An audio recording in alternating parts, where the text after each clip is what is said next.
Good evening, everybody. This is the regularly scheduled meeting of the South Haven City Council. It's Monday, February the 6th, 2023, and I would like to call this meeting to order. The invocation this evening is going to be given by Bishop Joe Wilkins of the Resurrection Life Ministries. And good evening, Bishop Joe. Good evening. Good evening. First off, I want to thank the mayor, the city council, and staff for this opportunity. Let us pray. Father God, I first want to thank you on behalf of all who are gathered here on today.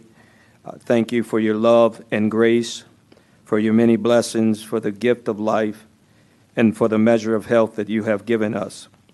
Father God, as we look at what is transpiring in our cities, in our state, and in our nation, we thank you and praise you for your mercy and for your protection. It is you who faithfully preserves us through the good times and the bad times. It is you who bring hope of life in our hearts and cause our spirits to be born again. Father God, thank you for this day and all the potential that it holds. As we gather here, I ask that you look upon the leaders of our city council, the staff, public safety of police and fire, those who serve in the medical fields, to our teachers, to every resident, and to those who work in our city. Father God, you said in your word to trust in you with all our hearts and lean not to our own understanding, but in all our ways acknowledge you, and you shall direct our path. Please counsel this board with your wisdom, and let the aims of this meeting be aligned with your directions. Let every plan be orchestrated by you, and every decision that's made be mindful of your will for all mankind. Father God, let the agenda be one that will please you and benefit those who live and work in our city. As a council, staff, and resident, help all of us to act with character and conviction. Help us to listen with understanding and goodwill. Help us to speak with love and restraint. And Father God, remind us all that we all are stewards of your authority. Guide us to be leaders. Guide us to be the leaders your people need. Help us to see the humanity and dignity of those who disagree with us, and to treat all persons, no matter how weak or poor, with the reverence your creation deserves. These things we ask in your Son's name. Amen. Amen. Thank you, Bishop. And now, if you're able, join me for the Pledge of Allegiance.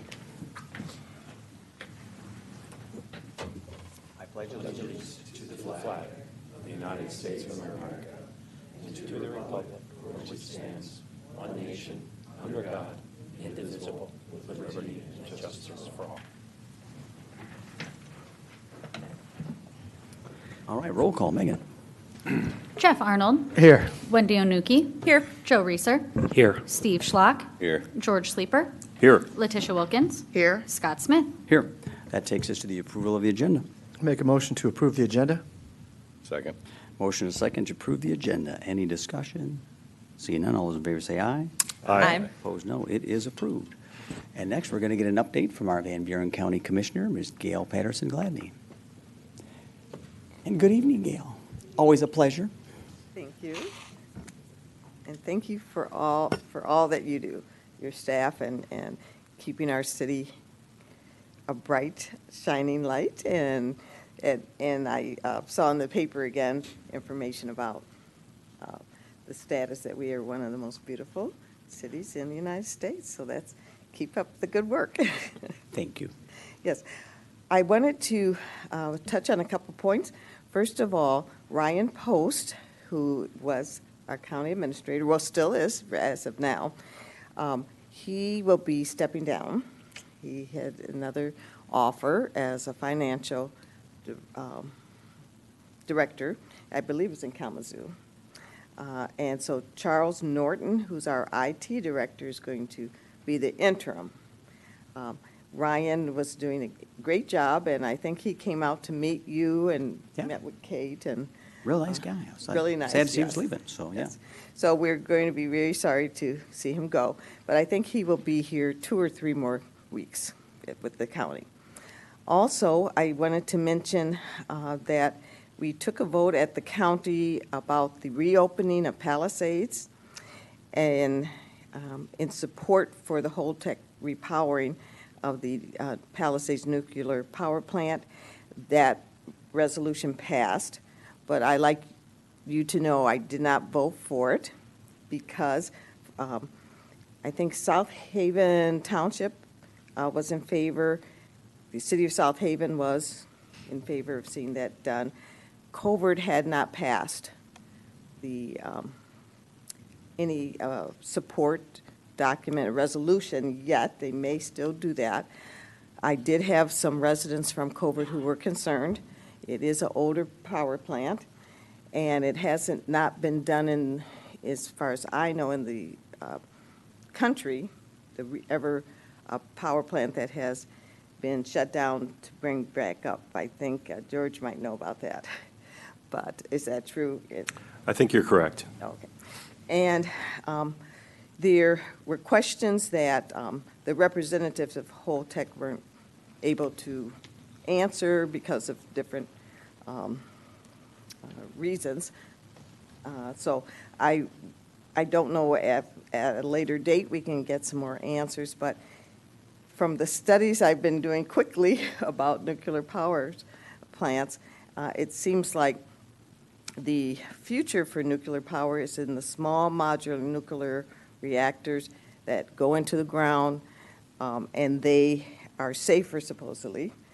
And that's something that Palisades has been looking at in the past. I don't know what their plans are for that, but they are applying to, for the second time, for a governmental grant. And, I mean, a loan, I think it's over $1 billion. So we will see what happens. And as they go from one step to the next, we'll get more input from community members. I hope to talk to the chair of our county board to find out if we could do an assessment of what our alternative energy sources clean besides nuclear that we could also enact. I know, I'm not sure if the city of South Haven did an energy audit, or if you have it, I'd like to see it. Oh, you do have. Bill. I'll check with Bill. I know that the VPU has looked at alternate methods of energy, plus we're part of the MPPA, which has alternate methods of energy as well. Oh, okay. Because there is a move to get more clean energy and maybe a combination, nuclear plus wind, solar, battery, whatever new things are out there. So we're going to be looking at that. And I wanted to just give you some highlights from our 2022 annual activity report, which you may have already received that report from the county. Following the county, Van Buren County activities is important. That's your money at work, your residents' money at work too. So I just want to make sure that I touch on a couple things.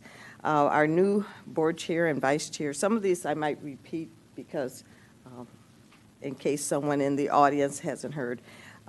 Randy Pete is still our chair. He was reelected as chair, and Paul Shincario was reelected as vice chair.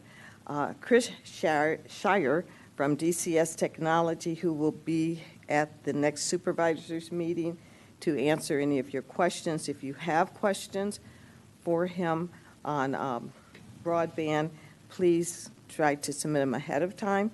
You could send them to me if you would like. I'm not sure if you've been in touch with Chris. You have? I have been in touch with Chris. Oh, okay. So I think then your city manager would take your questions better because you're probably planning to be there, or your mayor.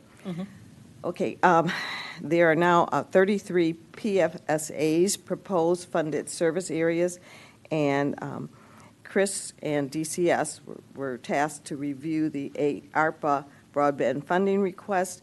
I think it's $4.5 million that we have okayed for them to use to get started with matching grants for the different grant cycles that are available. Anyone in the public or yourselves who want to know more about what's going on with broadband, please go to our website, www.vanburencountymi.gov. and go on the section for broadband, and then you could see more of the maps, and if you have questions, please let us know. Our bargaining unit agreements, the Board of Commissioners approved the pay increase of 6% in 2023, 3% in 2024, and 3% in 2025 for all the bargaining units and non-representative employees at Van Buren County. Another highlight I wanted to mention out of the report, and I believe your city manager has the report? I have not received it, no. If I can get a Okay, I copy. can forward that to you. Thanks. Okay. Because it's quite extensive, I don't think you want to stay here too long. But you can look it over. And then if you have questions next time, when I'm here, you can ask. But we have relocated the county administrator and administrative services coordinator to the old Veteran Services offices, Suite 305 on the third floor of the Administrative Services Building. And Finance and Human Resources were relocated to the old Land Management Suite 302. That's also on the third floor. Land Management has been rebranded to GIS, and the county has also filled the new position of GIS Director. GIS is on the third floor, Suite 302. Well, has moved from the third floor to the second floor, Suite 205. So, also, we had in 2022 a grand opening for the Veteran Services Office, and that is located now in a new building at 226 East Michigan Avenue in Paw Paw. So if you haven't had a chance to stop by, please do, and then you can ask any questions from the director and his assistant. The Juneteenth holiday has been added to the county holiday closing schedules, and that happened in 2022. Another highlight was the solid waste and recycling program funding, and we increased the funding from $17,800 to $100,000, and that will help continue some of the programs. I think Emily Hickma comes and gives you a report of what's going on.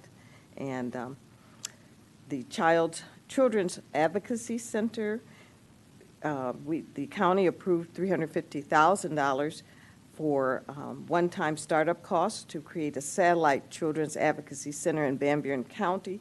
We haven't had one before. Children who were abused had to go to Allegan or out of the county, but this time they'll be able to stay in the county, and the DHHS building is where the space is for the services. Safe Harbor Children's Advocacy Center provides a lifeline for child abuse and neglect victims. And if you get a chance to go online, you can see more about the services that are offered for the children there. It's less trauma to have to send the kids out of the county. It's closer for the parents. They will be in a safe environment, and it's easier for the parents to go back and forth for counseling too, because it'll be right in our county. The board approved the request for funding to the Daily Recovery Zone in the amount of $25,160, and the Daily Recovery Zone provides services for those in need of support with substance abuse disorders, including peer support meetings, community service opportunities, GED tutoring, job search, and application assistance, and family-oriented events. Let's see. And we mentioned before about Commissioner Hanson that he has been honored. He has stepped down from being on the board, and Tina Leary was sworn in December. And that is all of the highlights that I have of the many highlights from 2022. But if you do have any questions after you look it over, please feel free to call me, email, or ask me at the next city council meeting in March. That's right. Okay. All right. Do you have any questions? Questions, anybody? I just have one. Do you know when the Children's Advocacy Center will be open? I do not have that date. That's good. I will check on that. Are they just in the beginning kind of planning process? They had to do they're beyond the planning. They are actually getting the building revamped to meet the needs of the children and their families. That's So, awesome. I think they're in the building process right now, but I'll check on that for you. Great. And thank you very much just for representing us and keeping us updated, so we appreciate it. So you're thank you welcome. for coming. Thank You got it. That takes us to the consent agenda, items A through H, and we did get a request to just have a quick discussion on item E. I make a motion to approve consent agenda items A through H and withdraw E for a separate discussion. Can I also, can we also just discuss G as well, the repowering of Palisades? Yeah, sure. Okay. G and, so we'll pull G and E. Amend my motion to remove items E and G. Thank you. Second. All right. Motion second. This is a roll call. Arnold, Yes. Onuki, Yes. Reeser, Yes. Schlock, Yes. Sleeper, Yes. Wilkins, Yes. Smith. Yes. So why don't we go ahead and item, doesn't matter which one first. You want to go with E first? Sure, we can do that. So the city has received $115,000 in a donation from Shout, and $15,000 of that, in fact, more specifically, $15,170 of that donation where we would like to use for the construction management, and that's the proposal from Edgewater. Because the $15,000 exceeds, or I'm sorry, because the $15,170 exceeds my capacity to sign the contract, this is being brought before you tonight to approve that. So this is coming out of the raised funds that were donated to the city for this project, and that's where those funds will be drawn from. Perfect. I think that was kind of the question. So anybody else have any questions on that one? Nope. All right. I guess we'll roll call that one. Onuki, Yes. Reeser, Yes. Schlock, Yes. Sleeper, Yes. Wilkins, Yes. Arnold, Yes. Smith. Yes. Motion passes. So then you had a question about that refueling? Yeah, and we touched on it on the phone earlier, but just listening to what Gail said about her reservations about the power plant, I just thought it was worth discussing a little bit here. So I guess, would you just mind telling us a little bit about how this resolution came to be? Yes, so this is the second application that the Holtec will be making to the state of Michigan and to the federal government by way of a National Regulatory Commission's application to repower the power plant. Now, this is, as George had mentioned with Gail, this has not really been done, so there would be new protocols, and the NRC is, well, that's their whole purpose, is to regulate nuclear commissioning and the operation of plants. I know there's a lot more work that has to be done, but this is a significant undertaking, and quite honestly, I think everyone is looking at renewables, but quite honestly, with anybody who works in energy or BPUs, there needs to be a base load, and quite honestly, the nuclear power can establish that, and it's carbon-free, and that's something that I think everyone is looking for. So when we're talking about repowering in this letter of support and this resolution of support, this is saying all the things that Palisades has done for the community. It's talking about how this has produced 800 megawatts of power that is really needed for base load. But more importantly, if you are going to build a new power plant, they are quite expensive. I think the one in Georgia was $16 billion to make a new one. So this is an opportunity for us to look at reopening Palisades. And while we are not the community that Palisades is located in, it is noted in the staff report, excuse me, the letter of support and the resolution, a plurality of the workers came from this community. And we know how the closure is starting to affect restaurants. Maybe you've noticed there's not as many that are open this time of year. So we can see those effects right now. So this was just telling the state of Michigan and the federal government that this community is in support, but we also understand that there's a lot more information and regulations and schemes that have to be done before any repowering would have to take place. So this is just us saying, we're interested in exploring further. Okay, all right. I appreciate that clarification a lot. Thank you. And I think George would be the first to say, support is just that. There are so many hoops to jump through. Decades. I mean, who knows? Long time. So, but we're supportive. I think that's the end message. So, all right. Okay, If there's nothing thank you. else, roll call. Reeser. Yes. Schlock. Yes. Sleeper. Yes. Wilkins. Yes. Arnold. Yes. Onuki. Yes. Smith. Yes. That takes us to old business. City Council will be asked to consider a motion to send option 1, which includes food truck parks, or option 2, which is no food truck parks, to the Planning Commission. I'd make a motion to approve option 2 to the Planning Commission. Second. We have a motion, we have a second to send option 2. Griffin. Good We're evening, here again. everyone. We have more people tonight. We have 4 the last time we tried this, so it doesn't work good with 4. For those of you that weren't here, it was a little tricky. So let's try this one more time and Well, it's get her great. done. It is great to see everyone here this evening. This has been a topic that I know we've discussed many times over the last year, a little bit more at this point. But just a brief summary of where we're at. We held a special workshop for City Council back in November. After that, some updates were made to the proposed ordinance based on the feedback that was provided at that time and brought back before City Council on January 3rd. As the mayor just mentioned, at that meeting, being right after the holidays, I think we only had 4 of the 7 there at that time. There was some additional discussion about locations for food truck parks, whether or not the language that was originally recommended by the Planning Commission about allowing food trucks as an accessory use on some lots in the Central Business District should be added back to the proposed language, as well as there's some more discussion about food truck parks. No consensus was reached at that time, so this topic's being brought back to you all for some further direction. As mentioned by Councilmember Arnold's motion, we're looking or hearing from you all that we're looking at option 2, which it does not include food truck parks.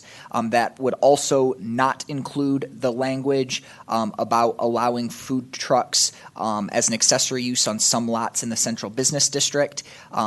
Both of those would be an appropriate step for you all that would allow this to continue to move forward. Putting all of this into a little bit of context, the vending season, according to the existing ordinance, starts in April. And this, if you all want to move forward tonight, this needs to go to Planning Commission.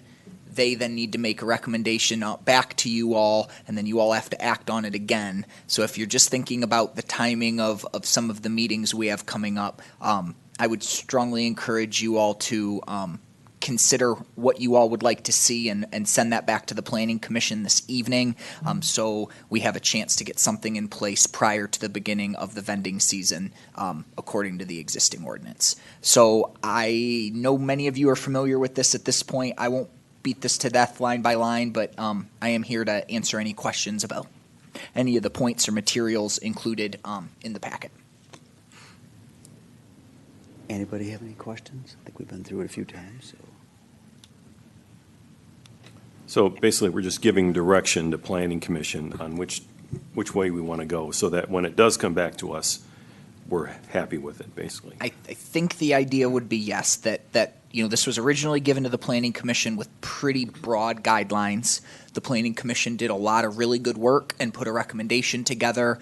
There were some concerns or some feedback or some input gathered by this group. You all have really shaped it into what you would like to see. So, right, you would be sending that to the Planning Commission, and I can say pretty strongly, I'm assuming they're going to go, this is what City Council's telling us they want to see. They'll take a look at it and then likely send it back. I'm okay with exactly as it's written. I support it. I just have a question. I don't want to slow the process down, but a quick question.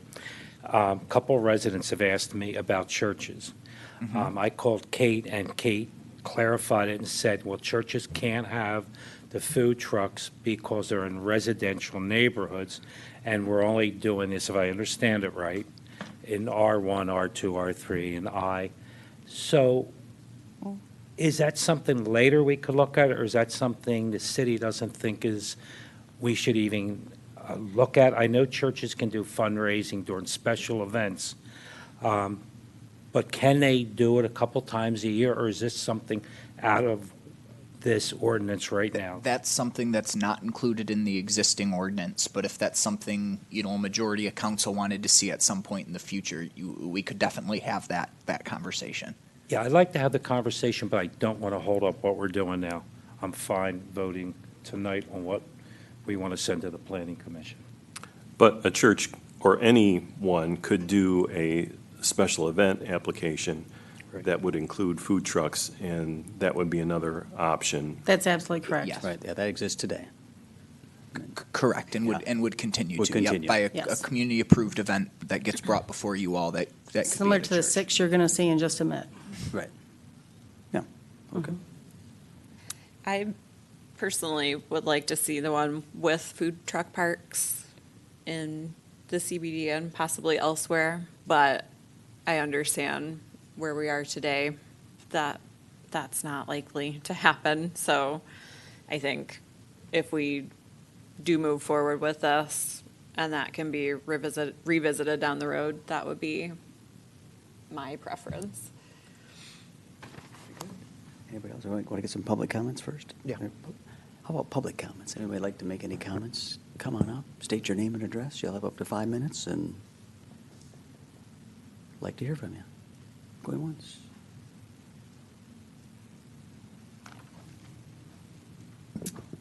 Mary Hasley, 726 North Shore Drive. So I'm assuming everyone got my email with attachments. I noted some errors in the updates. The recommended changes were not in the clean copy, so that really needs to be gone over with a fine-tooth comb, I think, before it's sent back to the Planning Commission. But more importantly, I'm concerned with how long this has taken, and not the unwillingness to address factors that residents have raised as being a desire. But the process being taken is that we can't come up with something that we think is reasonable, so we're throwing it out. It just shows a lack of willingness to listen to your constituents and to think outside the box. I'm very disappointed. So the first one is with regard to the church and school. And I admit, I was someone who raised a concern about it. But the concern I raised was, let's have reasonable hours. Let's have reasonable number of times. It shouldn't be able to turn into a restaurant 365. But gosh, it certainly seems like there should be some flexibility that maybe once a month or something like that. I mean, having to do a special use permit, that's cost prohibitive. It's using a lot more of city's time, staff's time. And considering this was sent to the Planning Commission over a year ago, and it took the Planning Commission multiple months to flop in the water like a fish out of the water, I just find it just not appreciating concerns of residents to just say, sorry, we gotta get this through. We gotta get it through. This was a concern raised, and I don't understand why it's being just stricken with, it's one or the other, but I think a hybrid is much more reasonable for what the residents want. Also, food trucks in CBD districts where the business has a food license. Let's make that an opportunity, and then they can figure out parking, et cetera, at a later date. But if it's outright banned, well, that's kind of shooting yourself in the foot. And the reason I'm really pushing on the CBD is at the June 1st DDA meeting, Jay Marcoux from Phoenix Street Cafe, and I'm reading from the minutes, said he's there representing 11 restaurants in downtown district. And he talked a lot, and I believe he sent a letter that they worked on. But the minutes go on, and this is the emphasis. At the end of the day, it's to keep them off Phoenix, but in Tom's defense, Harbor Light Brewing, he has an establishment and a food license, and he should be allocated a food truck at the back of his place to feed his customers. Parking would be between him and his landlord or some other thing, but just to automatically prohibit it for a brick and mortar with a kitchen license, I think it's time we really think outside the box. How are we going to help our businesses downtown lift themselves up? And how are we going to address lines of patrons waiting when we could have another establishment with a food option? I just think it's cutting our nose off to spite our face, just saying, sorry, we don't want that, but we have had residents and businesses say, well, actually, that actually does make sense. So I would encourage you, rather than striking it from right here, especially in light of what occurred at the DDA, send it back and let the Planning Commission have one more bite at it. I think it's disrespectful of the residents who have raised this as a concern not to address it. With regard to food parks, if food truck parks are going to be allowed, I think before they're allowed, we really need to have the maps to find out exactly where they could be allowed with the dimensions being required. If it's only one spot, it's more like spot zoning, and that's not right. We need to have some objective data. Thank you. Thank you for your comments. Appreciate it. Joe Wilkins, 811 Indiana Street. I'm fine with the decision, whatever decision this council make in regards to the food trucks. I just came to really state my original position that I didn't think food trucks should be allowed anywhere downtown. That was my original position of support.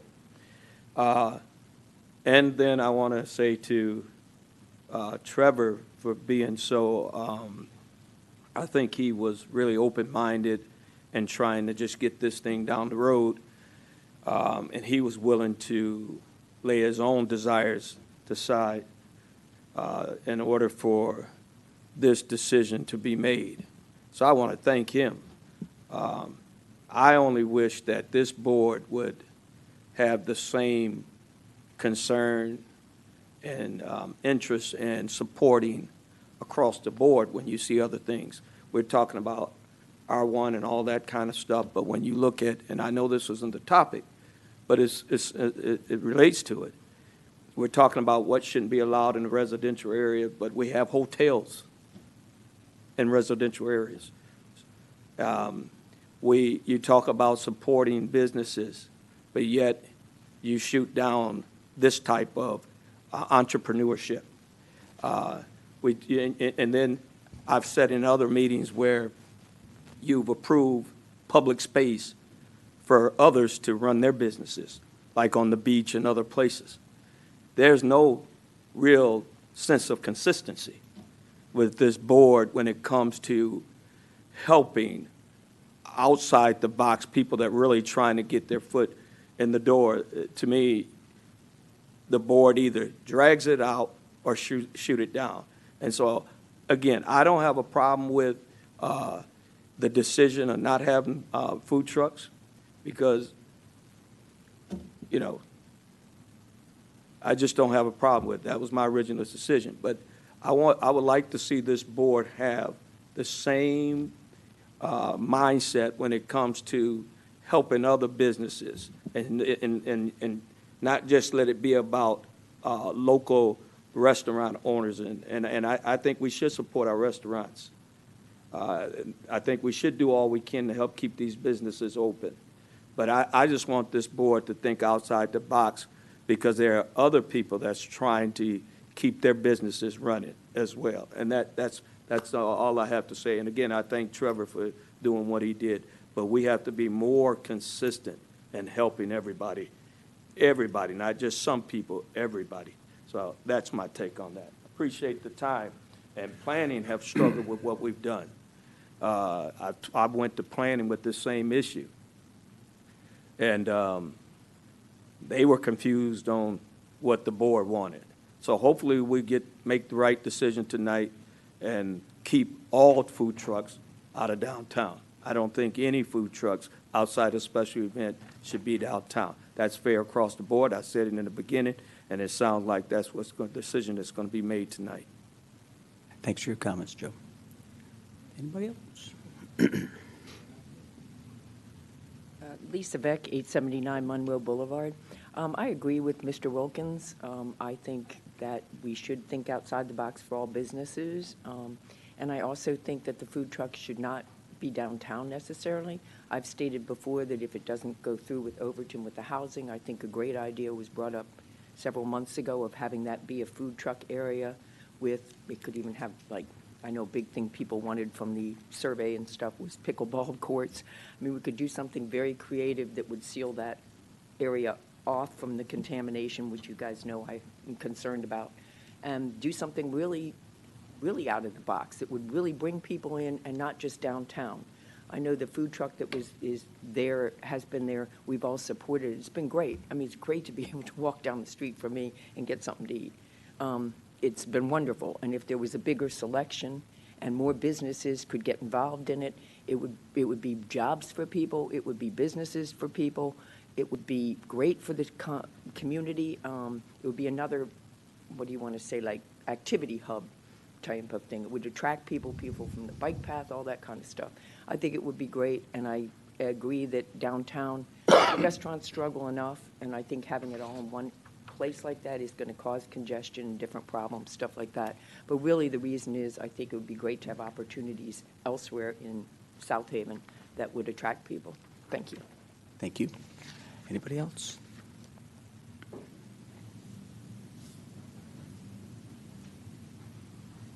Good evening, Trevor.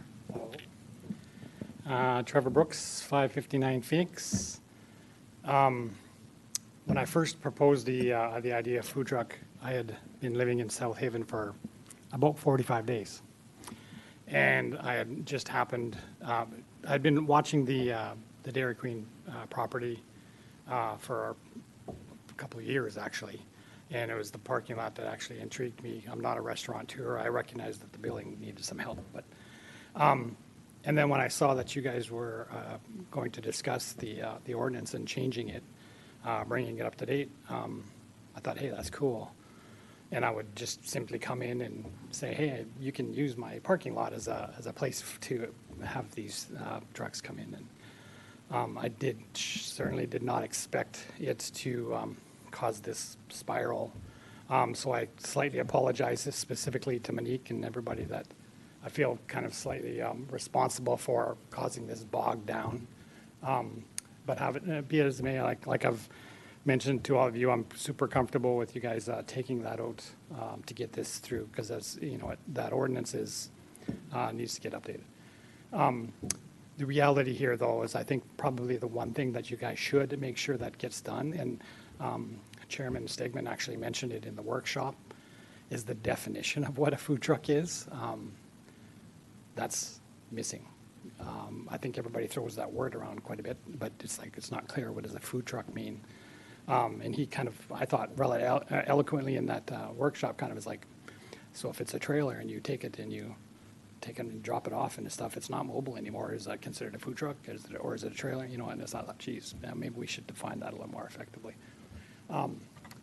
Because the reality, again, with food trucks, to me, what a food truck is, it's a budding entrepreneur that wants to be a restaurateur and kind of wants to get his foot wet and all kind of stuff. And there are those types of people in this city. I've shockingly met 6 of them, 6 people that have, in various stages, food trucks that are trying desperately to get their, foot in this business, and feel that feel this whole kind of chaos is holding them down. And I'm thinking that's not what we want to represent in this city, I don't think. I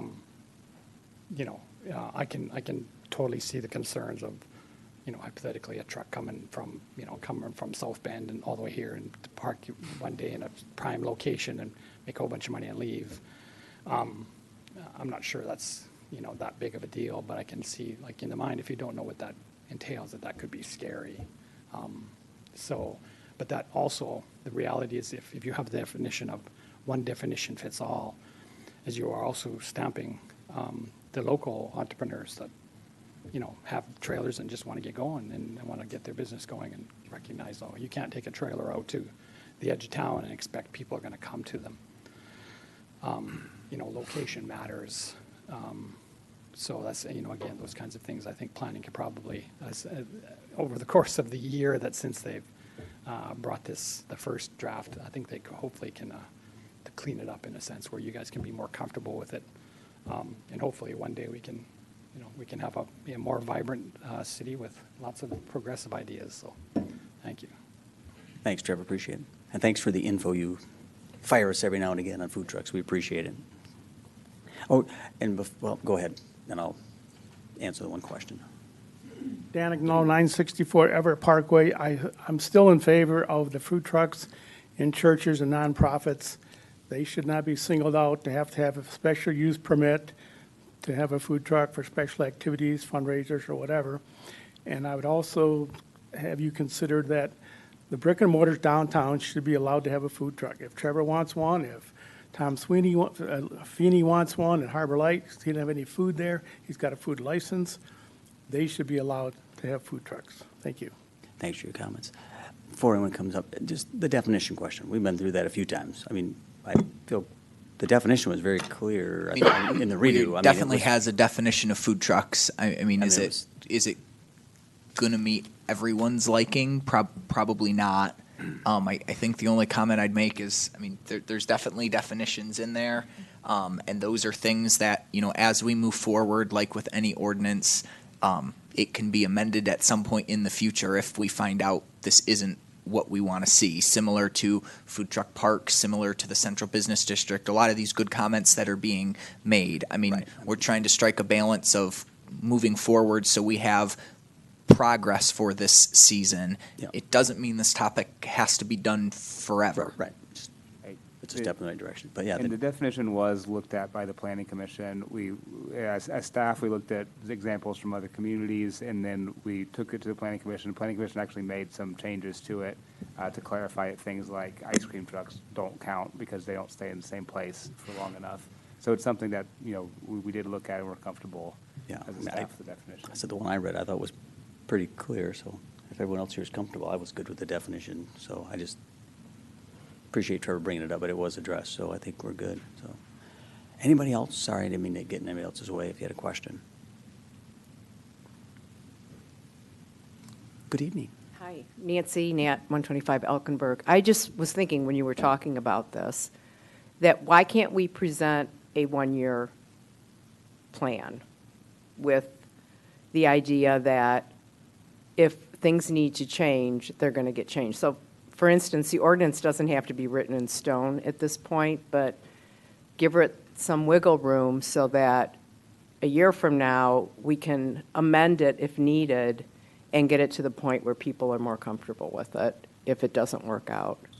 That's just an idea. And that's kind of, we're trying to, we could say something, sorry, that's what we're trying to do. All ordinances could be amended in a year. Right, You guys can look at this again. I mean, you can put it in place, and if you really wanted to, you could start looking at it immediately again. I mean, there's no, I mean, you have to adopt an ordinance, but you all can relook at it at any point you want. Right. I mean, that's, so, very good. Was there anybody else? Going once, going twice? All right, other council comments? I do have a question to Kate. Kate, I wanted to get clarification. I heard Councilman Reeser talk about the churches, and that means that you're saying churches can't sell on the property, on their property. Is that what you're saying? It's not the church, it's the district it is in, that's what's in the ordinance. So it has to be set by zoning ordinance district.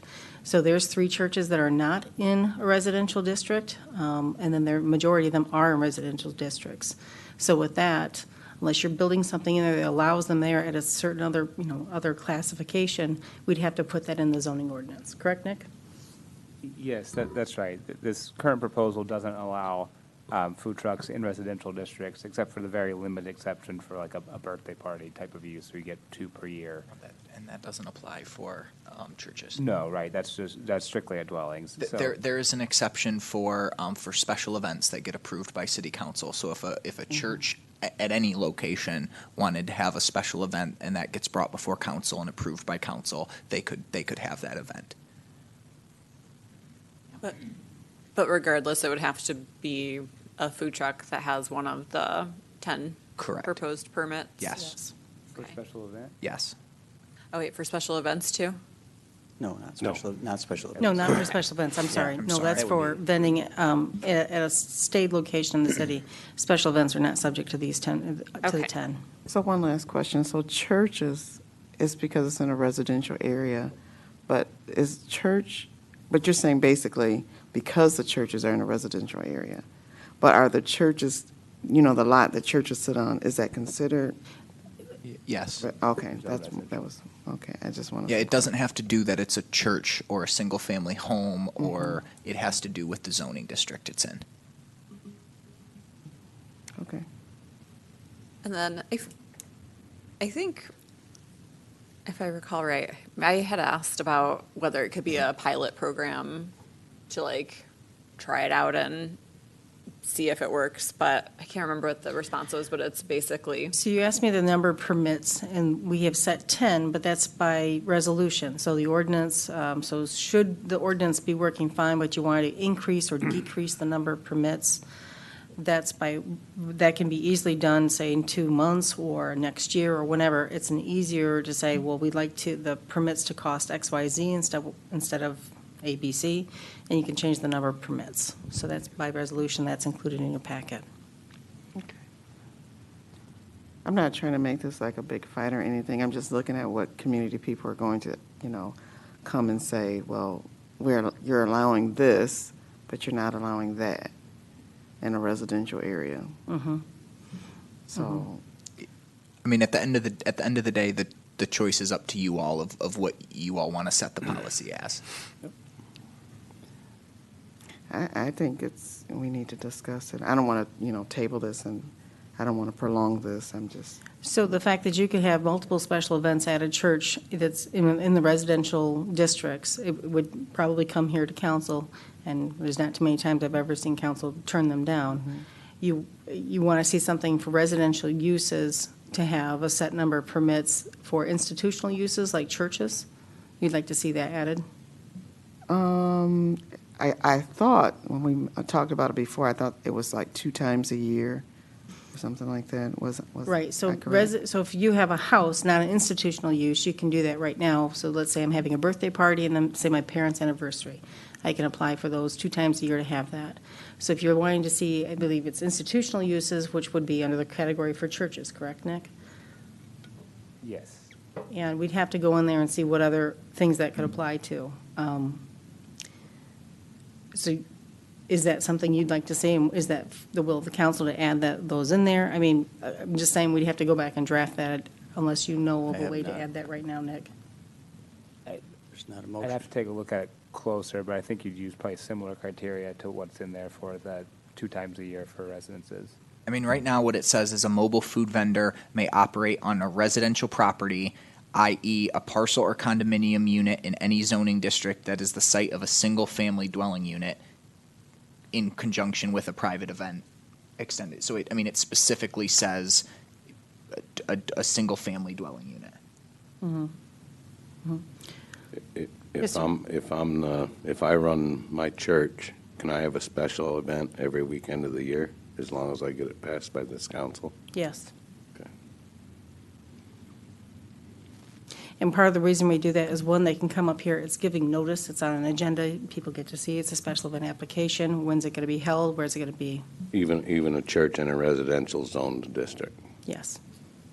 So that would allow, if the neighbors in that resident had any problems, then they could come and, That's right. And they could say, council, here are my concerns, right? Mhm. Okay.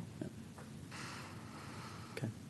And some may not, because they enjoy it. I don't know. And the council has approved, special events that are more than one night. I mean, I'm thinking about I'm. National Blueberry Festival is usually 3 nights. So Worship on the we- waterfront is a couple nights, a couple different days a year. So I mean, it's coming up later And in fact, theoretically, they could. Many times what we do is we do for, like, say, the Center of the Arts and other city-owned property, there's a schedule of events. Usually they'll have alcohol at, and so they come and they say, these are the slate of the days that we'd like to have this, and that's usually done in part of a license concession agreement that usually comes to council once a year.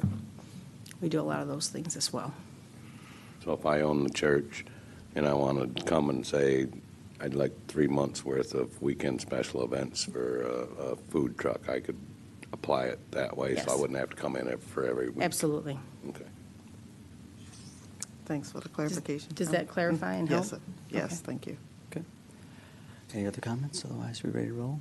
I feel like if we pass this and introduce it and something like that becomes an issue, that we're not meeting the needs of the community in that way, and that's something that we can discuss and revisit and possibly change things to reflect that. I feel like as long as we're open to that down the road, And I because I think we should- understand what you're saying. Yes. I think we should get feedback from all the houses of worship to make sure we're getting some consensus across the board before I don't want to act unilaterally. Right. I wouldn't want to speak on behalf of other institutions. I don't feel that's my role. So I will support the one that's going through. I want to thank Trevor for your input, for making us think, Monique, Fruit Street Kitchen. I view these as incubators for potential future, restaurants, and I think we should we'll keep looking at them. I know if the issue with the CBD, if that comes back up with the bars and restaurants, all it takes is a motion and 4 people to continue that discussion. So it's by no means dead, but this at least moves it forward. So I would definitely suggest we move ahead. So if there's no other discussion. My comment was just going to be, I shared Steve's concerns about protecting the central business district. He said that several meetings ago, not to put words in his mouth. But I certainly worried about that, and Bishop Wilkins mentioned that, Ms. Beck mentioned that too, about the CBD. With that in mind, businesses that have food licenses, just what we've been hearing from them has been too inconsistent. We don't know, they have not consistently said that they want it, they don't want it. So I like the fact that we can always come back and revisit it. Like Wendy said, also with food truck parks, we can bring it up next meeting or next month when we're ready to. That sounds like we got the church issue kind of cleared up, but I just don't think we're there yet with the food truck parks. That if someone wants one, okay, but you're going to build a fence around it. You have to have a pavilion. You have to have bathrooms. And I don't think people are recognizing all of that. I don't know that there's anyone out there ready to do that in the CBD or anywhere in the city. I'm excited that Trevor said he knows of 6 different food trucks. Great. That's exactly what the public is telling me. They want the choice in the summer. They want the variety and to take some of the load off of the existing brick and mortars. So that's why I want to get this first part going, and then we can always come back and touch things up. Thinking about churches or in the neighborhoods, I think where we might hear the complaints is if it's a barbecue and it's wood smoke. Well, that smoke in the neighborhood might be a concern. But probably more than that, it's going to be the generators that they run, that people aren't going to want to hear that generator running at 8 a.m. on a Saturday. But we'll find out. Maybe I'm wrong. Maybe no one will complain about it. But that's why I like the fact that we're get it rolling, and then we can adjust as we need to. That was my thought. Good thought. Anybody else? If not, we've got a motion. We've got a second to approve option 2 without food trucks. Food truck parks. All those in favor say aye. Aye. Opposed, no. It passes. All right, let's go through some new business. City Council, thanks, Griffin. And Nick, you out here? Thank you very much, Nick, for coming. City Council be asked to consider approval of the following special event applications. We're going to do these as a slate. Special event 2023-01, Alvan's Firecracker Furry 5K to be held at Kids Corner Park on July 1, 2023 from 7 till 12. Special event 2023-02, Island Sit to be held on Phoenix Street Island on February the 25th, 2023 from 6:30 a.m. until 7:30 p.m. Special event 2023-03, the Memorial Day Parade beginning at Center Street and Michigan Avenue and ending at Lakeview Cemetery on May the 29th, 2023 from 9 a.m. until 11 p.m. We have a special event 2023-04, which is the South Haven Art Fair 2023 to be held at Stanley Johnston Park from June the 30th, 2023 through July the 2nd, 2023 during the hours of 9 a.m. until 5 p.m. Special event 2023-05, the Rotary Pancake Breakfast 2023 to be held at the Huron Street Pavilion on July the 2nd, 2023 from 6:30 a.m. until 1 p.m. And then finally, special event 2023-06, Worship on the Riverwalk 2023 to be held at the Riverfront Park from 7 p.m. until 8:15 p.m. Phew. I'll make a motion to approve special event 2023-01, special event 2023-02, special event 2023-03, special event 2023-04, special event 2023-05, and special event 2023-06 as read by the mayor. Second. Motion, second. Kate, highlight summaries. I know we've got at least one person. We've got a lot of folks coming back for another year of events. So Alvion's Firecracker 5K, it's the same route they've been using. Island Sit, which is a great event to really raise a lot of funds for heating folks in the wintertime. So that's going to be February 25th with We Care. Also, we have the Memorial Day Parade, always a fun one, always a good one for the beginning of the year, but also one to honor veterans. And we have Carrie here from the Art Fair. If Carrie would like to come on up. They're going to be having their juried art fair once more at Stanley Johnston Park for that weekend. July 1st and July 2nd, I'm Carrie Hagee, the director of the South Haven Center for the Arts. This is our biggest fundraiser of the year, and not only does it embody our mission to enrich our community through the arts, but it supports all the rest of those activities for our mission for the rest of the year. So we have approximately 110 artists from all over the country, some food trucks, family art activities. We had a beautiful family art tent last year, which I'm really looking forward to improving upon again this year. So that is the Juried South Haven Art Fair, July 1st and July 2nd. So thank you so much. Very good. Thank you. I'm sure it'll be 90 degrees, guaranteed. I like the fact that it's a juried event, that they're true artists, not mass-produced products. It's a great event. I would agree. Okay. Any others? And then we have our Rotary Pancake Breakfast at the Huron Pavilion and our Riverwalk 2023, Worship on the Riverwalk 2023. And we have all the specifics for each of those special events in the packet and no major deviations from prior years. Sounds good. I don't think I have anybody else here to present. Were there any public questions on any of those? Got nothing. Council? Nothing. We got a motion. We got a second. All those in favor say aye. Aye. Opposed, no. They're approved. And thanks to all those people that are put in those special events. Next, City Council will be asked to approve the City Council annual priorities for fiscal year 2023 through 2024, which starts July 1, 2023 through July 30, 2024. And then, before I take a motion, okay, you wanted to maybe just do some clarification because there was a golf score question, and then we can kind of see Yes. what's what. How's that sound? Okay, so what we have in your packet, or what we came up with, or rather what this group came up with the priorities. I also have allocated the scoring as it was done at that time, knowing that two of our members were not there, so we had to meet with those folks and get them to get their stickers up. But also, when we came up with 4 topics, but you were all given only 3 stickers with 1, 2, 3, but not the 4th sticker with 4. It throws off the golf scoring. When golf scoring meaning that the lowest is the highest score. So if everyone to all put their ones on one topic, that would have fetched a score of 7, versus if you had all put your highest card of 3, it would have yielded a score of 21. However, so that was the idea of the golf scoring and behind the priorities.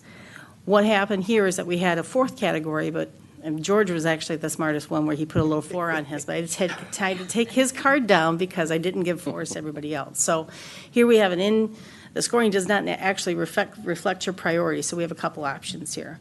One, you can all think about where you would put a 4 on your list. 2, you can think about your scores and kind of talk about your priorities right here. Or 3, Joe has come up with a methodology that he wanted to share, so he can talk to you about that one. So I kind of felt that as I was the one who came up with the scoring mechanism, I want to explain how I came up with it and how it should have worked if I was on my game and had talked to George. So what we have here tonight is we want to allocate your priorities, knowing that we have 4 here, and what is your critical ones. Now, knowing that there's only 4 kind of really, I would say, focuses our efforts on major top 3, but knowing that we have 4, that's really dear to this council. So how would you like to talk about scoring of your priorities?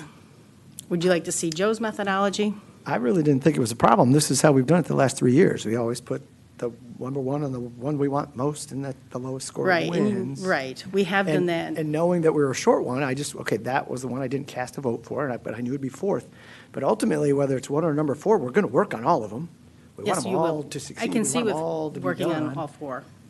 So, So, looking at, you got to help me. Sure. So I'm looking at this, and so there's 4 in STRs, right? 4 including STR. There was. 4 ones. So that would mean that STRs would be number 1, correct? 4 1s and 2 3s. Right, Yes. but there's more ones. Lowest score. Right. So that would mean STR would be number 1. Yes. According Sorry, go ahead. According to how we would categorize, right? Well, Or prioritize.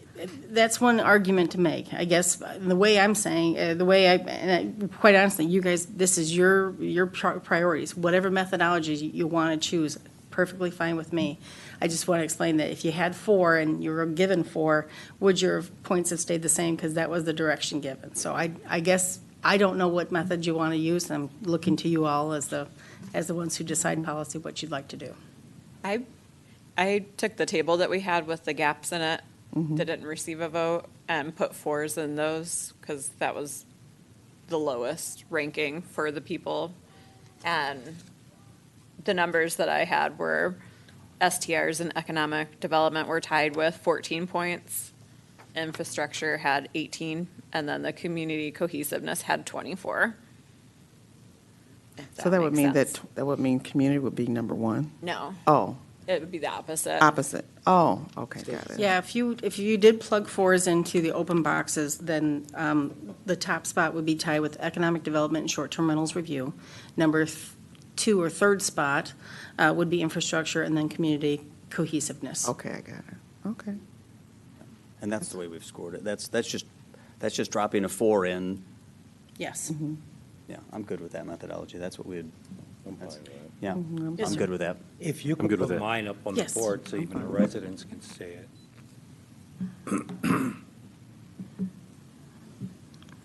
Hopefully we'll be done with short-term rentals by July. Right. Oops, Amen I to do that. mean that. Right.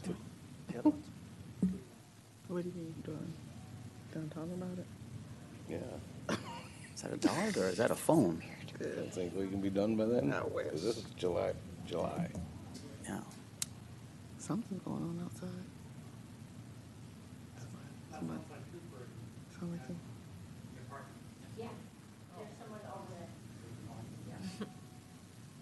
So dramatic.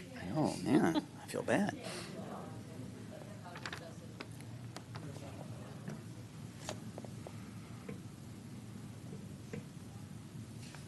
Will you hand that to Joe so he can see it too?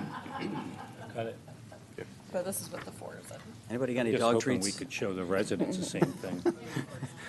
Okay. So I guess while you're working on that, what's the question?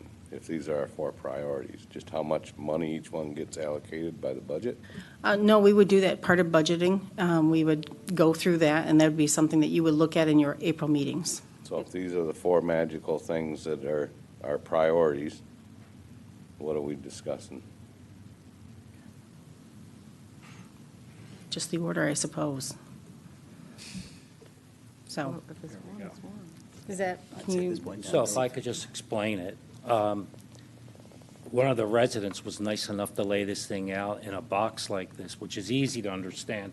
You have all the council on the left and each of the issues across the top. All I did was put the scores, and I had to wait till this afternoon till we got, because I didn't know Steve's and Letitia's till this afternoon. So I put all the scores under each infrastructure, STR, economic development, community. Then I added up the scores. Then you divide it by the number of people that voted. You can't divide each one by 7, because if you took community, which was 8 points, and divided by 7, even though it didn't get any ones, it would come out to 1 point something. So you simply weight it by the number of people who voted into the number, the total number, and then you got, so for example, infrastructure, you take 10 divided by the number of people, 5, you come up with a 2.0 or a 2. STRs, you add it up, it's 10, but you had 1, 2, 3, 4, 5, 6 people, so you divide 6 into 10, and you come up with a weighted average of 1.6. Economic development's a 2.0, and community is 2.66. And logically, if you look at it, community looked like, just looking at it, would have been the last, and it came out that way if you divided it by the number of people who voted. So to me, that's pretty objective and pretty clean. So short-term rentals are number 1, economic development and infrastructure are tied for 2, and community is the lowest. And then just logically, if you looked at STRs, you have actually 4 of them, the old way that Jeff was talking, if we wanted to look at who voted number 1 the most, STRs got more number 1s than anyone. The idea here is to use simple math and weight it by how many people gave it a value and then divide it by the number of people. And it's pretty straightforward. That makes sense. That makes sense. It doesn't change the order. It's still what we did either way. Short-term rentals still number 1. Yeah. The Number other 1's way- still the same, number 4's still the same. The only difference is the other way ahead. If we put the 4 in this, STR and infrastructure stays about the same. But again, Steve said, it's one of those things where hopefully it's done. Okay. I did bounce it off our mathematician teacher over here. Gosh, it makes sense what you said, Mr. Reese. Do you It want to just seems put the other objective, at methodology up there that explains when you drop in 4s? Do you have that one up there? I Just to show you? I could mean, do it's- that. I just- I could also just, if these are the adopted priorities, we can just set these up for adoption, and just, we know that staff will be before and working on go. these. Let's do that. Keep it simple. Want to make a motion? Sure. Okay. I'm fine where I'm at here. Is it just a motion to adopt the fiscal year? I'll make a motion to approve the city council annual priorities for fiscal year starting July 1, 2023 to July 30th, 2024.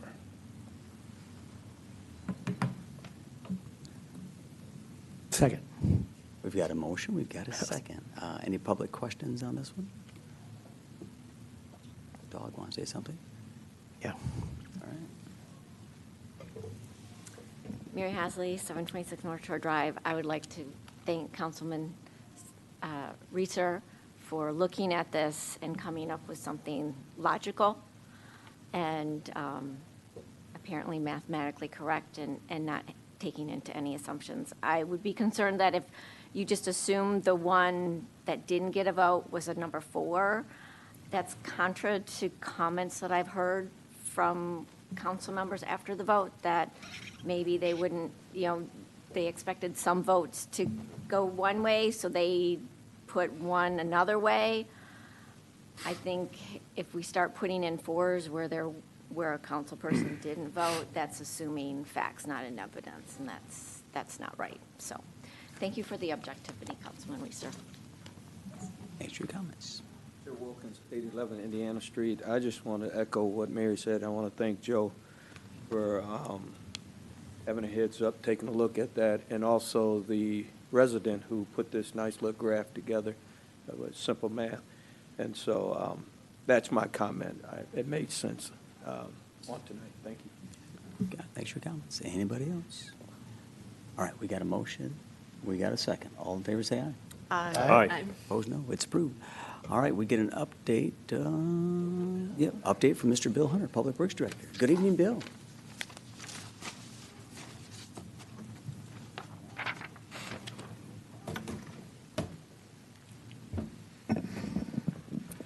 Good evening, Your Honor, council members. Going over a DPW update for February council meeting. New substation, new transformer was set. We actually expect to do testing on it and service to it. It'll be conducted March 4th. The new facility cannot be charged any earlier than September 19th, and that is just due to AEP not submitting the proper paperwork to our regional transmission organization, which is PJM, which is the same company, but not sure how they missed that deadline there. AMI project, base stations are up and running. Good news, actually, our contractor we're able to start getting meters. There's been a meter shortage throughout the whole United States, no matter what company actually, and that's going back to supply chain demands, electronics. But we should start getting our meters. We were anticipating the spring of this year, but now it looks like they'll be mobilized in June of this year. So probably be completing it, I want to say probably July or August. So we'll be fully up and running actually on our AMI system. Cost of service study on the electric side, we're working with UFS at the time. Cost of service study, what that does, it takes a look at your current asset management plan, your finances, your capital improvement plan, and it does a whole scenario seeing where your rates need to be to cover your costs moving forward. Aylworth non-motorized path, bidding was completed on that, and we're expecting an early spring construction. The new air handling unit for City Hall, that'll be the spring of this year as well. Kids Corner Phase 2, we're still waiting to hear back from our Spark grant, which we were applying for. It's $232,000. What that $232,000 covered was a merry-go-round, zip line, an eighth of a mile walking path, and some pouring placing for 2 additional pieces of equipment. We're also looking at, in conjunction with that, some fundraising to cover actually fencing, rope climbing, climbing and spinner, which would be about $183,000 altogether. Street resurfacing spring of 2022. The only reason why we have this on because the project really isn't officially completed until we get our pavement marking in. And just due to temperatures, pavement marking has to be done actually at a certain temperature. I think they actually have a date of April 15th in the MDOT regulations. So we have to wait till April 15th actually to do it. And we have out for bid the spring resurfacing projects for 2023. And those will be done at that same time. So we'll be finished up the pavement marking and then start those as well. I put on City Council a SHASA update, which is called, we're doing some testing this year. It's called the UCMR 5. It's an unregulated contaminated monitoring regulation. This is actually where the EPA takes primacy. Typically, when we're doing samples, states within the United States, each state actually adopts a Safe Water Drinking Act. I should say, if they adopted a Safe Water Drinking Act, that state takes primacy on the regulations. Now, this one here is through the EPA, and what the UCMR does, it's a 12-month running period where you take samples, and these samples are taken so the EPA can set max contaminant levels on what chemicals they're testing for. And what they're focusing on this year is at least 29 different PFAS chemicals as well as lithium. So the results of these are not just from our community, but for the communities nationwide. They collect this data, and that's how they set their max contaminant level for all these various chemicals. Also, water service replacement, that is still ongoing with Compton's Inc. We've been actually keep increasing the area. This is actually due to the changes to the Safe Water Drinking Act that require us to inspect and then change out any lead services within the community. It gives us actually a deadline of the next 20 years to replace 5%. And we're meeting schedule at this time. Shawsa Wastewater Treatment Plant, we're at the design build contract was signed with F&V Construction, and the plans are about 30% complete. What we're looking at there is improvements actually to the biochemistry of the plant itself, because right now actually we have 2 clarifiers, and the capacity of the plant right now doesn't allow us to even take a clarifier down. Clarifiers are secondary, what we use actually to suspend what they call as a blanket for bugs. What we do is add at a third clarifier, and then we're actually positioning for another fourth clarifier for capacity at that plant. What that'll allow us to do is actually take the clarifiers down, do maintenance on them with the diffusers and stuff, and provide actually better quality of biological through the plant itself. We're also looking at UV lights, which would help us actually in killing any discharge we have to the Black River. That'll actually help us and cut down on our chlorine usage, and we're actually getting rid of a whole chlorine building. Plus, involved in that, so we're looking at the high, just a few years ago, we had the high water level, we had all the flooding at the wastewater plant. We're actually applying for a different grant through the state of Michigan and for another $1 million to cover that. Shawso Water System Reliability Study and AMP Plan, Safe Water Drinking Act as amended, requires us to every 5 years to have a water reliability study and general plan. In addition to that is an asset management plan. The water reliability study looks at the whole system itself. There's a model that the engineer has to come up with. You run scenarios through it based on water lossage, and you put in factors of population growth, and it comes up with recommendations on water mains. It takes into also data that we give it, for example, water main breaks, conditions of pipe. So it's a requirement. Every community has to do it. And our asset management plan, we use that actually to put together the capital improvement plan. The Shawso Drinking Water Revolving Fund, the Drinking Water Revolving Fund, that's we're actually applying for DWSRF for the construction of the for the new 1 million gallon elevated storage tank, which will replace the concrete, 1.5 million. It's a critical link between the low and the high pressure. Hopefully, based on how we score, there's a possibility actually we're going to get funding to offset that, so or loan forgiveness. Similar to what we got with the Clean Water State Revolving Fund with the water plant, where we were receiving 3.65 million in ARPA funds. There's a possibility for us getting that as well. So it's leveraging actually federal dollars with our local dollars and keeping our rates at a reasonable level for the future. And to possibly take that money actually and knock down further actually the significant, we have an aging system throughout the whole Shawso system, specifically actually with South Haven itself, because we're the oldest system. So we have a lot of cast iron mains and possibility actually to use that funds to start replacing more infrastructure. And cost of service study for the water and sewer rates. Every 5 years, you should be doing a cost of service study. We did one probably about 3 years ago at the water and sewer rates. And then with that, what you do is you plug back in and see, compare it to the projections, and compare it to the actuals, and see if you're on track.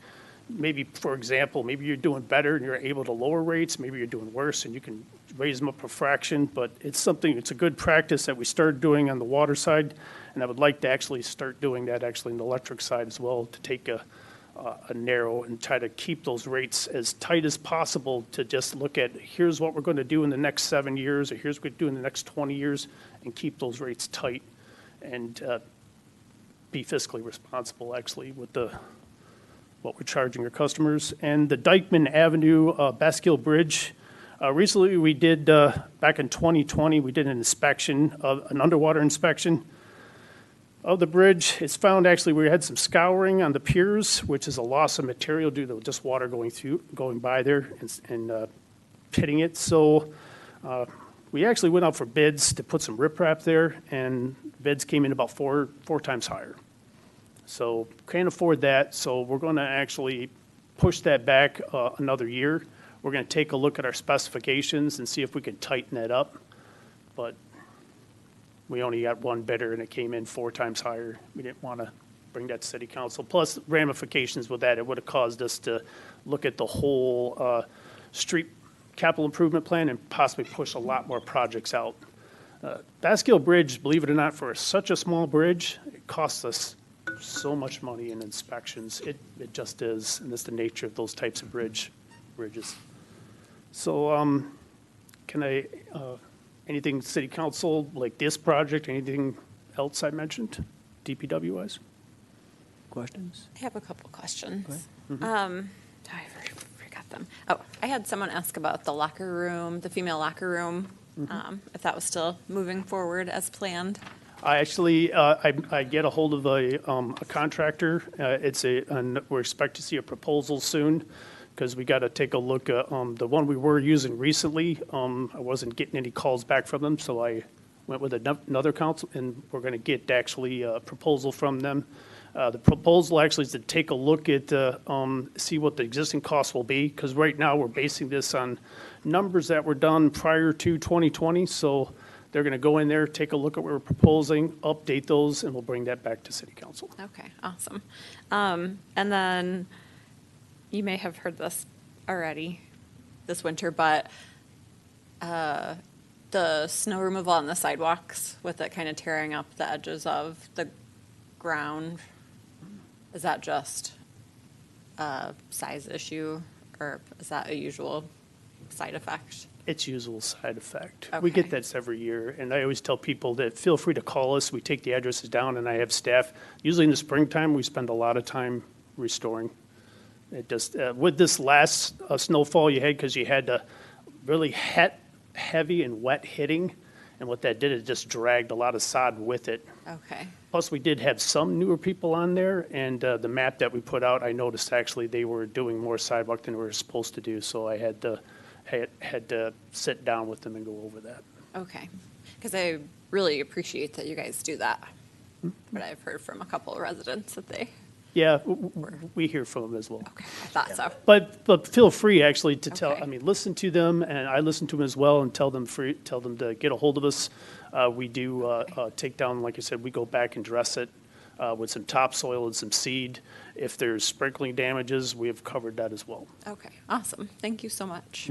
Yeah, and if you see it, I mean, I think I had buzzed you about a couple spots that they're usually pretty quick about. And if you see it, just let them know. So, Okay. thank Awesome. you as always. So, George?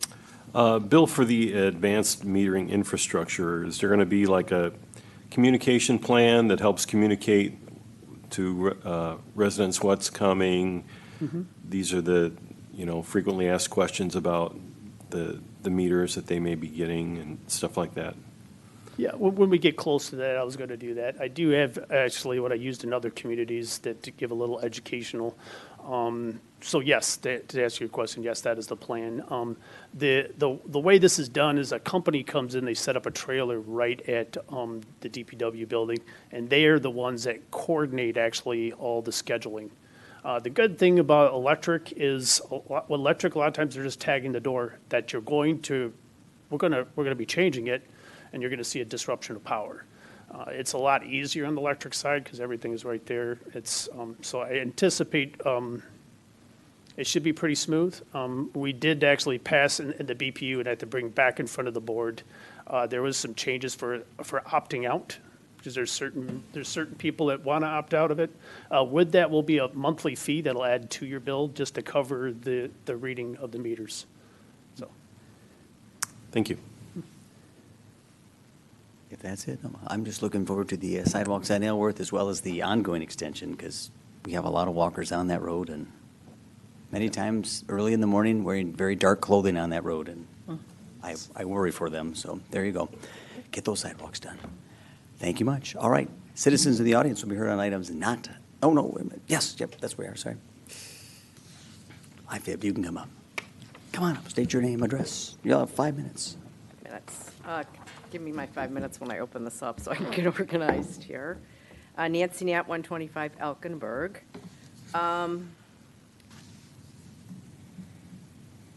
I wanted to start by saying how fortunate we are to live in such a beautiful part of the state. I was in Detroit last week, and driving back, I thought about how much I appreciate the beauty and the natural resources we are blessed with. Which brings me to my topic tonight, protecting residents and visitors from the current finding of PFAS that was released by Eagle in November of 2022. Mayor Scott, you sent out an open letter on January 27th, and I would like to take issue with two things that were said. You said in your letter, and I quote, "We are all still waiting on the complete test report from the state of Michigan." The report was released on November 15th, and They received the sampling results then. 8 of the 11 groundwater samples exceeded criteria, and the surface water result collected from the unnamed creek exceeded criteria. I'm not going to go into the numbers because I don't have that much time. You also said, and I quote, PFAS is not toxic. That is false. Health risk exposure is infertility, high blood pressure in pregnancy, thyroid disease, increased cholesterol levels, lower immunity, chance of cancer, especially kidney and testicular. I referenced the Michigan site of Health and Human Services, which says if you come in contact with PFAS foam, they recommend you rinse off or bathe. Coming into contact with foam without rinsing off or bathing can lead to accidentally swallowing foam or foam residue. Studies have shown that risks of PFAS getting into your body from skin contact is low, but you can accidentally swallow PFAS and other chemicals, which is why they recommend bathing and rinsing off if you come in contact. Washing your hands and rinsing off after any water activities can protect you from chemicals or bacteria that may be in the water foam. The science around PFAS is still developing. The Michigan Department of Agriculture and Rural Development also recommends that people do not allow their animals to come into contact or swallow foam on the water bodies. If animals do come in contact, they should be rinsed off and bathed with fresh water, as foam can build up in animal fur. Mayor, I think you should update your letter to provide this important information. I also had provided Kate, and we've been back and forth, with some warning signs that I had come up with. This one that I brought tonight is from Wisconsin. And Kate's response to me today was that she gave me contact information with Eagle and a toxicologist. And I'm happy to follow up with them. But this PFAS issue is on city property, so I assume you all would have final say. And I would like to see the signs get posted soon because of the open water there that people can and animals can come in contact with. I'd also like to know when citizens will be able to ask questions of the experts.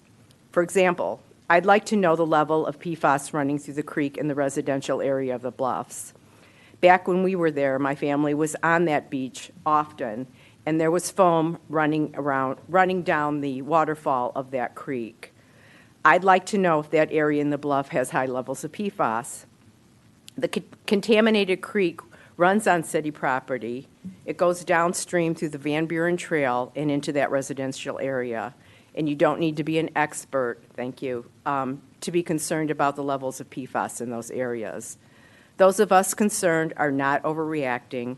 After the December 6th announcement on PFAS contamination, it is now time that the citizens get their answers to questions by the experts. We deserve better and want our questions answered. In a correspondence with Kate, Kate said, and I quote, "We reached out to Eagle to have the city host a public information session. We are awaiting for a response, and I would like to know when this information session is going to happen." Thank you. Thank you. And I have the forms, or the signage that they did in Wisconsin, actually, that touches on all the points that I brought up that Michigan Health Department has issued for this. So I'm leaving that, and I will follow up with these toxicology and Michigan people to get this done, so. We'll pass that, and then Kate, did you? Yes, we have been in contact with Eagle. It was actually going to be one of my comments that I was going to share, is that we're just waiting for them to finalize the date. They have a number of people that they would be bringing. Is there anything else I can take from you? Just this. Okay, thank you. Thank you. But do they give you a time frame of how soon they'll be getting back with you? We on hope that? to hear soon. I don't have a date, but they are working with their team. And then how And will that's we your commu- time. Thank you. Yep. I just want to know how we're going to get I communicated to. will be emailing you because you've been asking, but we'll also have it on our website. Okay, that's all I need. Yep. Very good. And I will Anytime we just want to say host that- I'm sorry, Mayor, go ahead. Go ahead. I said anytime we're going to host a town hall, we would definitely put it on our website. So I know that's something that people have been very interested in. Moreover, I did provide those images that she's shared with me. I've shared that with Rachel Galota with Eagle and with their team there, and they've said that they don't see the need for the signs, but I've also referred them one more time and also connected her with their team so she can talk with them. So again, I'm trying to follow the experts. If Eagle wants the signs out there, we're happy to get them out there. And I agree, we need to work with them, and we're happy to look at any correspondence. I mean, we work with our environmental consultant as well as looking at guidance from Eagle, so I don't know if that comment was relative to contacts. I know there's been that discussion of, Mhm. 'cause I read Again, some of the stuff from Eagle, and said, we didn't put that in there, but again, we rely on them for guidance, and so Right. we're happy to look at all Absolutely. that correspondence to make sure it's clear and people are aware of its hazards. So happy to do that. Go ahead. Sorry, come on. Lisa Beck, 879 Monroe Boulevard, and I will not take 5 minutes. I really just wanted to say the same thing that the woman before me did. I think it would be great to have signs. I know that, for instance, in Kalamazoo, there's plants here. There's going to be some contamination. And there's signs in Kalamazoo for when you go fishing, no one pregnant should eat it, no one over 65, the list goes on. Really, you stand there and go, well, who can actually eat this? But I think the signs would be great. I understand that you're looking at Eagle to see. I do think that they're very dangerous, and as you know, one of my things is contamination and cancer and things like that. There's been a family history, things like that, so of course it's important to me. Also, just by bizarre accident on my phone, on a text I got 2 hours ago, was that they found PFAS in Muskegon in a plant there. And they're having the EPA do testing and things like this on it. And so I'm hoping that maybe that's one of the things that they could test for in Overton and Trailside and different areas like that, especially with the creek being so close. So I'm hoping that, I also would like to have the meeting that you've already talked about so that we could all get our questions answered. Thank you. Thank you. Anybody else? Going once, going twice.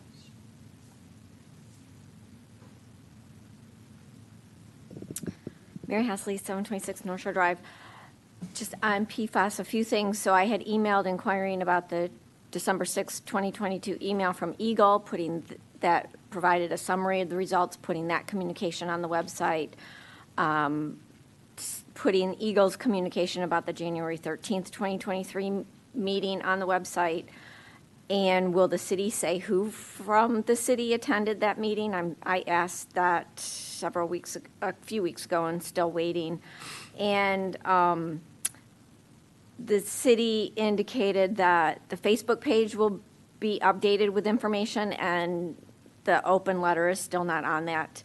So I don't see communication through Facebook. And what is the city doing for people who are not on Facebook and do not watch the news, the city site?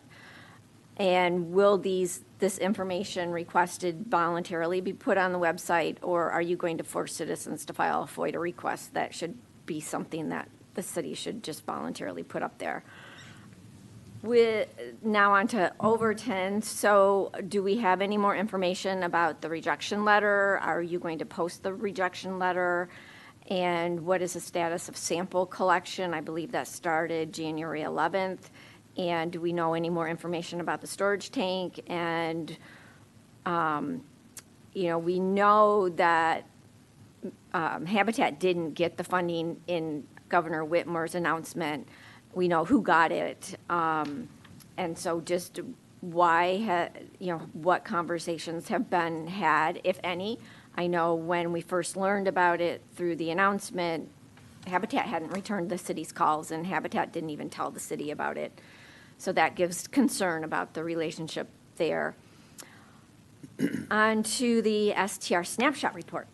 So as I indicated in my communication, I believe that the number that has been proposed for the allowable number of business STRs is over by at least 7. I still think it should be fewer, a larger decrease. I've been told that the process has been no different than previous years, but that's actually wrong. This year, for the first time, new construction was added.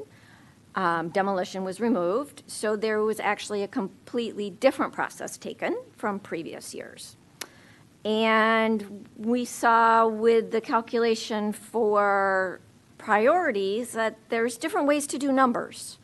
So I would encourage, especially considering that STRs was a priority last year through June 30th this year, and it's now the top priority for next year, that we not wait until next year to redo these numbers, because actually the people whose homes are still being constructed and are counted as completed and finalized, so occupancy permit is allowed. The number of business STR permits allowed based on that number, if those all get granted, when those constructions are finalized, there would be none. So the inflated number is based on the number of constructions, but the applicants is based on occupancy. So there really is an unfair advantage to those already completed compared to those who are under construction now. And just time and time again, we uncover mistakes from the staff.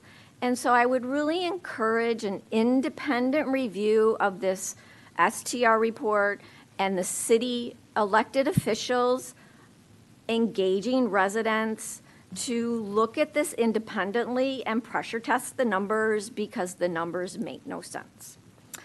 Last but not least, 717 Kalamazoo Street. After 77 Clinton, guidelines were going to be adapted, amended, whatever term you want to use, and they were going to require architect drawings, and there was an architect drawing for 717, but the quality that, at least that was provided to the city, even with my reading glasses and a magnifying glass, it is impossible to read the numbers very easily. And I don't know if that's why there was such a miscalculation on lot coverage, but it was way off. And now they're going to have to correct lot coverage by requiring a smaller garage. And I thank the zoning administrator for showing information for side setbacks. That's time. But front setbacks are still waiting. Thank you. Appreciate your comments. Evening, Dan. Dan Agnello, 964 Everett Parkway. I'm really concerned about this PFAS, because by their 125 apartments there, condos, and over in Overton, there's PCE, polychloroethylene, in both places. I assume the new assessment, I'm glad to see the city is doing an assessment for what's there now, because the last assessment was done 7 years ago. And the residents had to talk to the city about getting signs put up. And from the dates that I can tell, December 5th is when the city knew that the numbers were way exceeding the allowed numbers. And something should have been announced. Either, I know it's expensive to send out notices, but something should have been announced in public or whatever that there was PFAS there, okay? And it wasn't. And the city has to be proactive. It seems like they're reactive and very late reactive. So, because PFAS, PCE, they're both very bad chemicals, okay? We got, like I said, we got PCE over in the Lost, we got PCE in the northeast corner of the Overton property, and now we got PFAS 8 blocks away from me down Kalamazoo Street. I appreciate that you guys are working with Eagle, but you must announce this to the public as soon as you find out. We found out on watching Wood TV, Channel 8 from Grand Rapids. That should not happen. The city should have announced it as soon as they knew that the numbers exceeded the state minimums. People should have been notified. Thank you. Thanks for your comments. Joe Wilkins, 87 Indiana Street. I just got a question for Kate, and maybe the council. Does the city staff, the city, have any plans of working with the township to bring in affordable housing? Well, yes, we have a housing plan that we've been working on with Ryan Kilpatrick, and they're Besides that, is there any, what other plans does the city have working directly with? Well, that's the main thing we have, because they don't think the township has any parcels, and the one parcel that we do have is under contract with Habitat, so there's no other The township lots. has no vacant land? that they've shared with us, no, the only thing they've brought to us is other land that they have seen that is vacant, but they do not have any property of their own at this time that I understand. And the city has no land in the township, I mean, We have the Hey, what- Overton parcel, and we That's have a number of other parcels, but there's other reasons why they're not out for sale. is there any plans? What are the plans for the South Haven Hospital that's been, Well, we've met with them several times, and the Bronson is not looking to sell or deviate from or dispossessing themselves of that property. So I know that we've had many conversations with housing, senior housing, what to do with that, because really that was the site of the community hospital.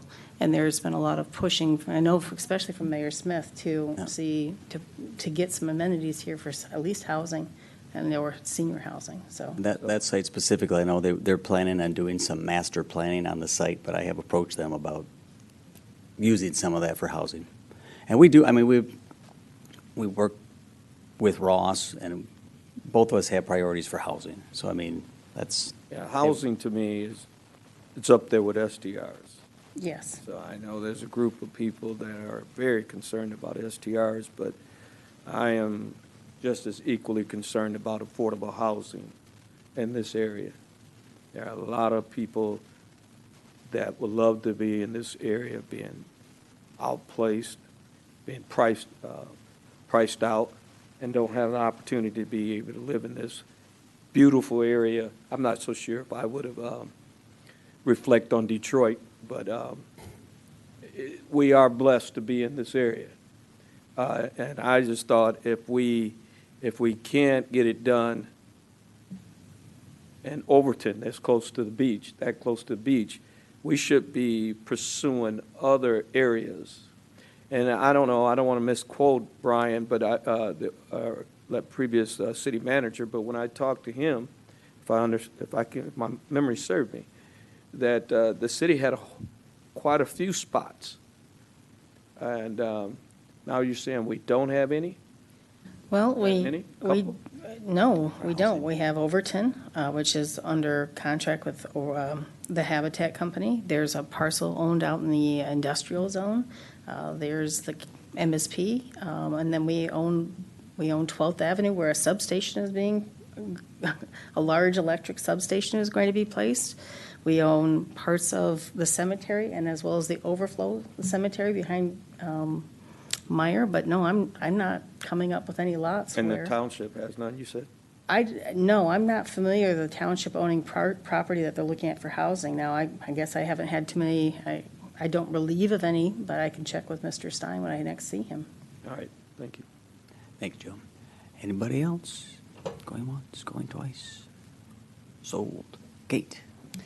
Well, thank you, Mayor. I just wanted to, one, say that we are working with Eagle to have a town hall, and we want to have it in a venue that's large enough to accommodate anybody who would like to come. So we will be talking with the school to reserve their, one of their facilities. And again, we'd like to have people come to this town hall, similar to what we did with the Belgravia site. We would like to have folks come and talk to the experts, talk and ask all their questions, because they are the ones who know what they're doing with PFAS, and this is their niche. Secondly, I did want to thank Shays, SHPD, DPW, and really anyone who came out and worked over this weekend. I know there's lots of people in town, lots of nonprofits, hopefully getting some folks coming in through there. I know there are some fundraisers going on, so hopefully a lot of people were able to benefit from that. And those are my comments. One question was asked about that, the letter. I know we're working on getting that out in the waves, some way, shape, or form? The letter for? Snail mail?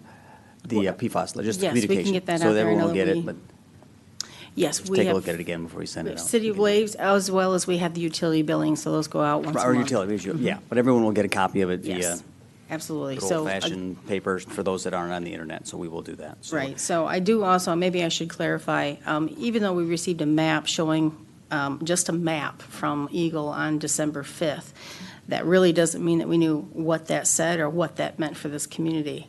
We were told by Eagle that our next steps, meaning from Eagle, your next step is to have a meeting with us.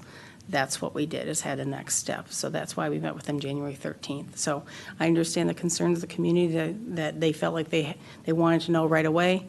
I'm going to follow the guidance of what Eagle is telling us to do, because this is their show and this is they are the authority in this area. So I deferred to those folks, and I will continue to. And I think the other thing that's important that we are crystal clear on, everything we heard from Eagle, our environmental consultant, the biggest challenges that they've had with PFAS and other communities has been getting in groundwater drinking wells. And we are not on a well. That's in this correct. community.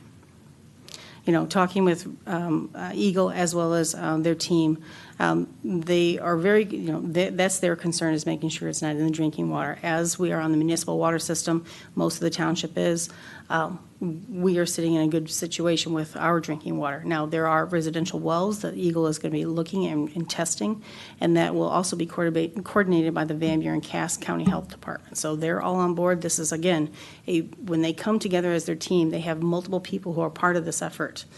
They are experts. They are working with multiple levels of government and multiple agencies. So when I say that we're taking our direction from their team, they have a team in place. This is what they're doing around the state.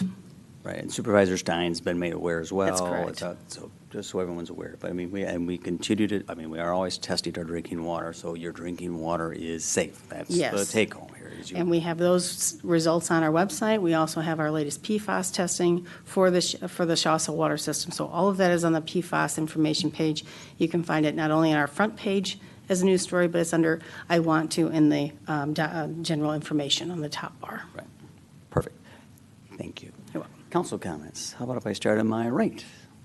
Mr. Reeser. First, on a positive note, I thought last weekend was great for icebreakers. I saw a lot of people down there. We walked through town, and it was fun. People seemed to enjoy themselves. And I talked to a couple shopkeepers, most notably Maxine in the Decadent Dog, and she said this is one of our biggest events and one of our most profitable, and she just moved into a bigger store, so it was great. On a not such bright note, a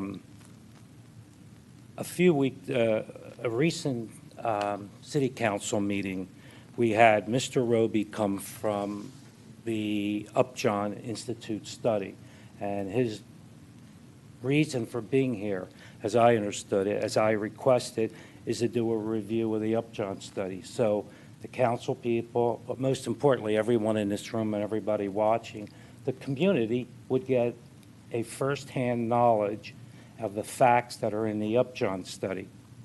Now, I'm not going to say the Upjohn study has all correct information. I'm not standing here right now, or sitting here now, trying to support the Upjohn study. But he was asked, and I asked repeatedly, Kate and the mayor, to have that study brought to the city council. I didn't ask for someone to come here and give an update. I didn't ask for his opinions. Instead, he came as one individual, really representing himself, not the Upjohn study, which was made up of a whole group, and he gave his opinion on where we stand now. I had asked for, and I was hoping for, a summary of the actual Upjohn Institute study, those facts. And every time I tried to bring him back to those facts, he moved away from it and wanted to give his opinion. And I honestly think the losers are the people sitting up here, our city council people, because I think it would have been helpful to have him review that actual study.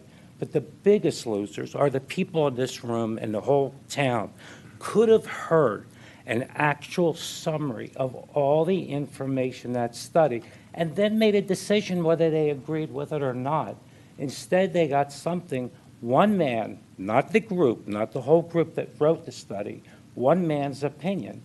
That's not what I asked for. That's not what was supposed to be presented. That's why when I wrote to you, Mr. Mayor and Kate, I was so disappointed because we didn't get what was asked for. We got instead one person's opinion. And I think we all lost with that. And that's my opinion. Thanks. I just wanted to also compliment the community for the great festival Icebreaker. And specifically, I wanted to point out what I saw, which was the large number of events for kids. I know that the Mitten Museum, the First United Methodist Church, there were other venues where there was stuff for kids. I saw a lot of families, I saw a lot of kids having a great time, and that really made my day. That's it. Thanks. Thank you.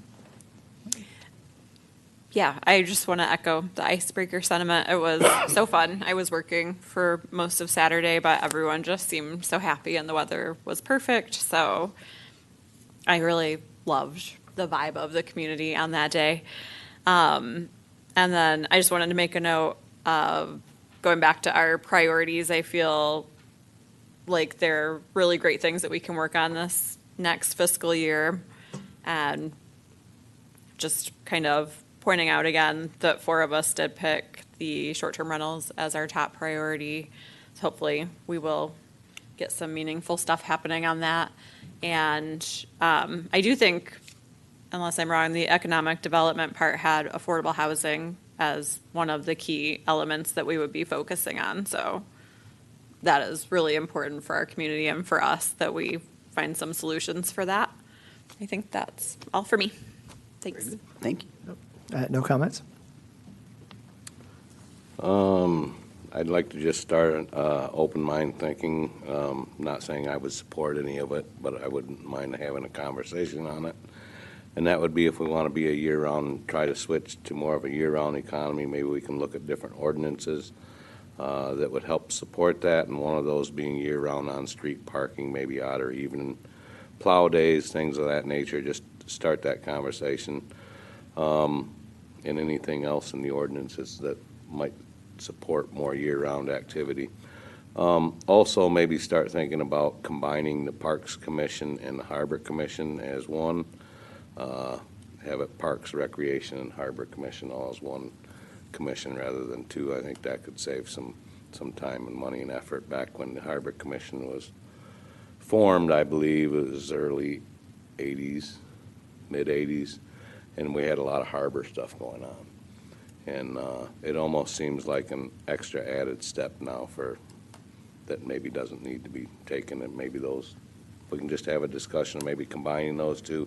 I know we have a hard time getting people to volunteer for those committees and things, so it might help. I don't know how busy the Parks Commission is or not, but something to think about and keep an open mind. That's all. Like it. Thanks. No comment. All right, very good. Just congratulations on a successful Icebreakers. Glad everyone had fun, and it was a good event. I'm thankful we're moving forward on food trucks, and on the PFAS thing, we will absolutely continue to communicate, work with Eagle, work with our environmental consultant to make sure communication is clear, and that most importantly, your drinking water safe. So on that note, I'll seek a motion to adjourn. I'll make a motion to adjourn. Second. Motion and second to adjourn. All those in favor say aye. Aye. We're adjourned. Have a good night, everybody.